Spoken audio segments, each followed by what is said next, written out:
concernant le sort de plus de 30 millions de personnes. Ce n'est pas votre pays qui est concerné, c'est tous les êtres humains. Donc la première des choses que ça peut vous apporter, c'est de vous considérer d'abord comme des êtres humains avant d'être des hommes, des femmes, des Marocains, des Algériens, des Tunisiens, des Français. L'écosystème humain est mis en danger par l'activité humaine. Et en toute hypothèse, il l'est parce que nous sommes déjà 7 milliards et que nous serons bientôt 9 et tantôt 12. Par conséquent, nous devons apprendre à penser notre intérêt général humain commun. Pendant des générations, cette question ne s'est pas posée. Donc voilà, deuxième apport, les Marocains, comme les autres, doivent penser l'intérêt général humain.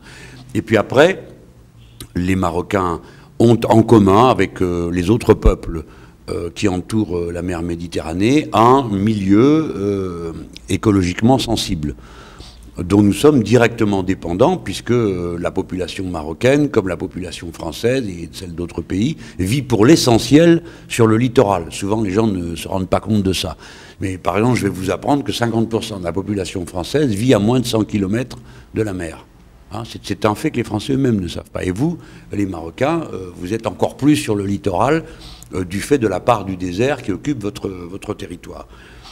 Par conséquent, la question de la Méditerranée, en tant qu'espace sensible commun, nous avons à la gérer ensemble. Et nous avons intérêt à le faire vite, pour plein de raisons, notamment parce que sinon la mer va se transformer en un cloaque et nous n'y survivrons pas.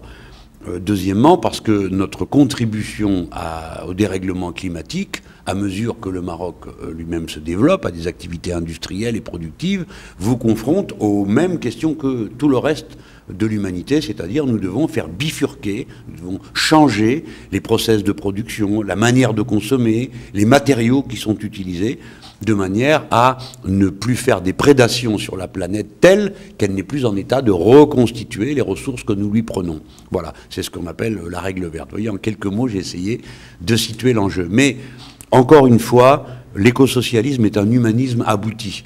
Il ne s'adresse pas à vous en tant que Marocain, il s'adresse à vous en tant qu'être humain.